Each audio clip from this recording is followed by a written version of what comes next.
Good morning. Good morning. So here we are on the third Global Landscape Forum in Bonn, the first one that we have in summertime. It used to be in winter. And we are seeing the Global Landscape Forum becoming the Global Landscape Family, still a GLF. And we are here to look at rights, and the thing is why rights matter. And imagine that you live in a place where your parents, their parents, and their parents' parents lived, and being told one day that this place is not yours, but belongs to a remote government, and that this remote government has granted this place for the next 25 years to a foreign company that will harvest valuable resources or create a protected area and limit your access to the land, or at the extreme will even evict you. Would you like it? Do you believe this is fair? What could you do? And this is what is still happening too often to local and indigenous people. They are facing an uphill struggle to secure and exercise their rights or what they see as their land.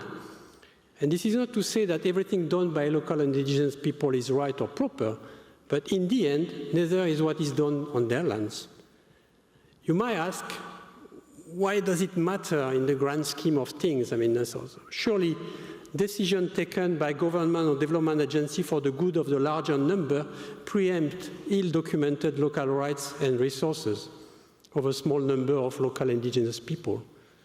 This is, of course, for the sake of the greater good.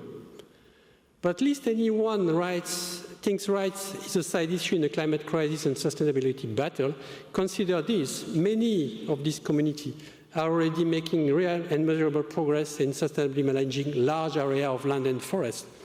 There is no substantial evidence telling that when local community have authority over their reforest and land and their rights are recognized, deforestation rates are reduced. Tenure security appears as a necessary condition for resource sustainability, while insecure tenure is linked with deforestation and forest degradation. Consider the 2.1 hectares of the Guatemala Maya Biosphere Reserve, where almost a dozen community forests are managed locally based on standards set out in the Forest Stewardship Council, which user group adopt in return long-term lease right to forests. Deforestation rates in these forests have been close to zero over the past 14 years, a better rate than even at the core zone of the reserve. This makes sense. With rights, people who live and work in this landscape are able to ensure the lands and forests continue to be productive rather than degraded and exploited. Or look at the community forest in the Indian state of Meghalaya, one of the country's greenest, with 80% of the area in forest entries, 3 times the national average. Government there has demonstrated its confidence in local management by handing over more than 90% of the forest to local communities, and in providing incentives to over 60 village councils to revive and protect some 27,000 hectares of forests. In Nepal, where forest devolution began in the mid-70s, community forest user group provide an important example of how greater tenure security has enabled community-based institutions to improve forest management and build sustainable livelihood at scale. More than 18,000 forest user groups are now managing over 1/3 of Nepal's forest area.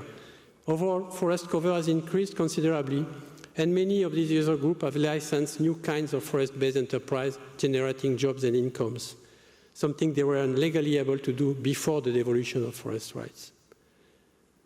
About 1/4 of our greenhouse gases emissions are connected with land use, and forest and agriculture are 2 of the most important land use.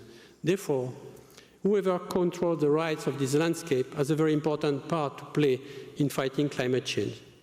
Importantly, people with rights have the necessary security to invest in resource management practices, new enterprise, as well as housing, education, and health improvement that conserve forests and enhance economic and social well-being. However, despite the multiple benefits and the empirical evidence, land use rights and tenure security are not so easily achieved. Governments are often not interested or just plain opposed to the issue. Indigenous people and local community legally own only 15% of forest worldwide, yet their traditional area cover more than 25% of the world land surface, overlapping with 40% of global land-based government protected area including ecologically intact landscapes such as boreal and tropical primary forests, savanna, and marshes. Local communities and indigenous people fighting for their rights must often confront vested political interests and the demand of the wealthy and powerful, cattle rancher, mega farmer, major logging and illegal loggers, which often work against local community control of land and forest.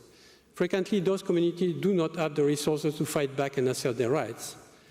Successfully recognizing and securing forest tenure requires strong evidence-based understanding of the challenge to design strategy to overcome these. As such, discussion will move from reform in land tenure to the challenge in securing indigenous people's rights, to the role of technology in protecting rights, community-led solution and traditional knowledge for sustainable landscape, and to financial tools for community solution. I believe the power of rights to help solve climate change are yet to be fully witnessed, and I look forward to seeing it soon and starting here and now. Thank you very much for the Landscape Forum.